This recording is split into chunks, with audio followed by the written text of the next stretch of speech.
All right, so using Remind, this is how you will do your documentation component if you need to get records of your group emails or your individual contacts with parents. So you go to log in, right?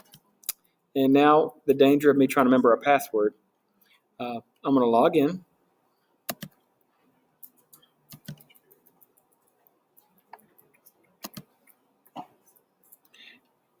Back in January, there was a little bit of a scare from Verizon when Verizon was coming after Remind because of their utilization of their network for free.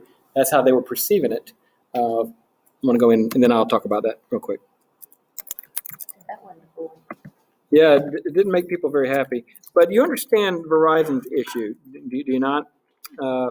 Verizon's tired of companies like Kohl's, Chili's, that are using their network to push out their content and their basically communication with their customers. So they were trying to get them on the hook. Unfortunately, Remind kind of got through into that ball, and Remind is not really a for-profit organization, though they are, because they want the schools to buy the bigger version of this. Real quick, I do this with all my schools. I'm at Houston County High School, and I communicate with them the whole time. In other words, we had our last meeting, and from here, we were sending them scenarios of content. If you want your running records, I got schools and high schools that do this. Every month, they're required to print these and put them in a folder. And if an administrator needs it, they just come swooping in and get the folder, highlight it, take it, and run and go. So if I go right now to my name and I go to account, you would choose download records. See download records? You'd hit download records, and you'd choose your class. You would choose the date. So let's say you want them all from April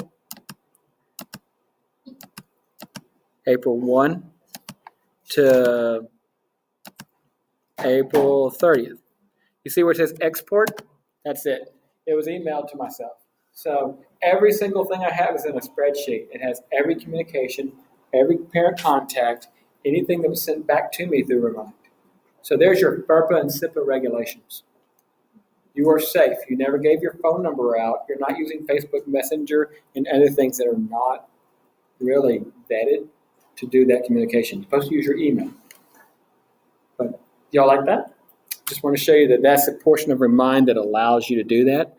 Last thing in Remind, because we're doing Google training here, if I click inside of the box and I wanted to send anything, notice that the second option or third option is Google Drive. Anything in my Google Drive I can share with them. In Remind, you only get 140 characters. That's a limitation. Well, if I wanted to share something from my Google Drive, look what I could do. I can click on Google Drive, and it will show the most recent thing I've done. And so it'll let me have an agenda, any resources, and it lets me push this out.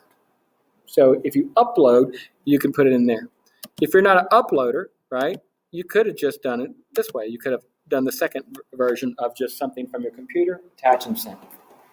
So documentation-wise, this is a phenomenal tool. Down the road, look what else you have. It interfaces with Google Classroom. Why would we do that? It's big. Parents want to have a communication component from Drive, and this is a really effective way for them to be involved without being in classroom itself. So that's how Remind is working hand in hand with those tools. So this is a third-party tool. It's free. Doesn't look like it's going to go anywhere, but it's the tool we're using to augment that Gmail group parent thing. It's really an efficient, clean way of doing it. I'm going to stop my video.